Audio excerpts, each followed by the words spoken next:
Hi hello வணக்கம் and welcome back to இன்னொரு புது வீடியோ. ஸோ இந்த வீடியோவில் நீங்கள் பார்க்க போகிறது டிஎன்ஏ 2024க்கான ரெஜிஸ்ட்ரேஷன் வந்துட்டு இப்போ June 6 அப்போ வந்து முடிய போகுது. சோஃபார் இன்னைக்கு வந்துட்டு 1/6 லாஸ்ட்டாக 6 மணிக்கு வந்துட்டு நேற்றைய நம்ம ரிசல்ட் வந்துட்டு என்ன அப்படின்றத பார்த்துக்கலாம். ஸோ கேண்டிடேட்ஸ் வந்துட்டு சர்டிஃபிகேட் அப்லோட் பண்ணவங்க 1,50,000 பேர் வந்துட்டு பண்ணியிருக்காங்க. அண்டு பேமெண்ட் கம்ப்ளீட் பண்ணது 1,82,000 பேர். அப்ளிகேஷன் ரெஜிஸ்டர் பண்ணியிருக்கவங்க 2,31,000 பேர் வந்துட்டு பண்ணியிருக்காங்க இல்லையா.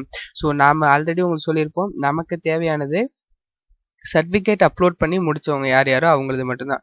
ஸோ ஃபார் இந்த டைமும் வந்து பார்த்தீங்க அப்படின்னா ஒரு 1.75 கிட்ட வந்துட்டு ஸ்டூடெண்ட்ஸ் வந்து பார்ட்டிசிபேட் பண்ணுறதுக்கான பாசிபிலிட்டிஸ் இருக்குது. ஸோ ஃபார் இன்னும் ஒரு 5 days தான் இருக்குது இல்லையா. அதுக்காக வந்துட்டு பார்த்தீங்க அப்படின்னா இன்னொரு 25,000 வந்துட்டு கிட்ட ஏறுறதுக்கான வாய்ப்புகள் இருக்குது. நம்ம அதனால தான் வந்துட்டு ஒரு 1.75 அல்லது ப்ரீவியஸ் இயர் மாதிரி 1.78 வரதுக்கான வாய்ப்புகள் இருக்குது. அது என்னன்றத நம்ம கொஞ்சம் பொறுத்து வந்து தான் பார்க்கணும், சரிங்களா. ஸோ இப்போது இந்த 6 அன்னைக்கு முடியுது இல்லையா. அதுக்கப்புறமேட்டு நெக்ஸ்ட் ஸ்டெப் என்ன அப்படின்னு சொல்லி பார்த்தீங்க அப்படின்னா உங்களுக்கு வந்துட்டு ரெஜிஸ்ட்ரேஷன் அப்ளை பண்ணி முடிக்கிறதுக்கான இது வந்துட்டு 6 வரைக்கும் டைம் இருக்குது. அண்டு உங்களுக்கு அப்லோட் டாக்குமெண்ட் சர்டிஃபிகேட் அப்லோட் பண்ணுறதுக்கு உங்களுக்கு 12/6 வரைக்கும் டைம் இருக்குது. அப்போது இன்னமுமே பார்த்தீங்க அப்படின்னா 1.80 இந்த 1.82 அது வரைக்கும் கிட்ட போகிறதுக்கான பாசிபிலிட்டிஸ் இருக்குது போல். ஸோ நம்ம என்னன்றதை கொஞ்சம் பொறுத்து இருந்து பார்ப்போம். அதுக்கு அடுத்ததாக வந்துட்டு பார்த்தீங்க அப்படின்னா ரேண்டம் நம்பர் இருக்கு இல்லையா.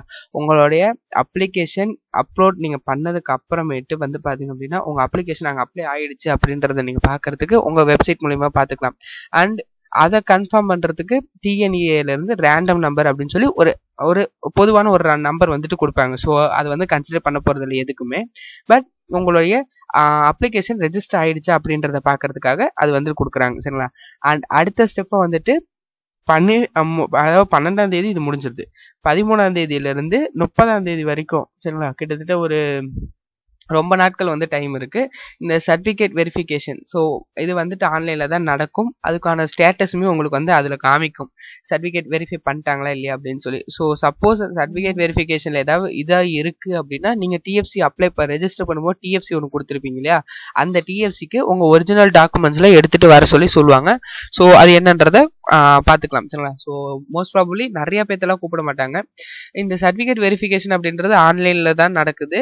அண்டு உங்களுக்கு சப்போஸ் உங்கள் டாக்குமெண்ட்ஸில் ஏதாவது ப்ராப்ளம் அப்படின்னா டிஎஃப்சி வர சொல்லுவாங்க. இல்லை அப்படின்னா உங்களுக்கு ஆன்லைன்லேயே வந்துட்டு முடிச்சிருவாங்க.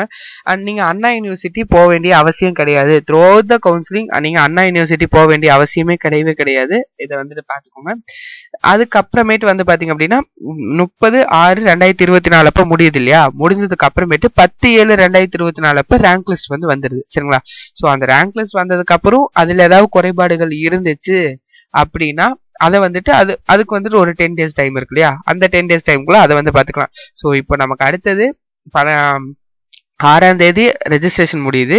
12ஆம் தேதி அப்லோட் பண்ணி முடிக்கிறீங்க. 12ஆம் தேதி உங்களுக்கு ரேண்டம் நம்பரும் வந்துடுது. ரேண்டம் நம்பர் வந்ததுக்கு அப்புறமேட்டு சர்டிஃபிகேட் வெரிஃபிகேஷன் 13லேருந்து 30 வரைக்கும் இருக்கு, சரிங்களா.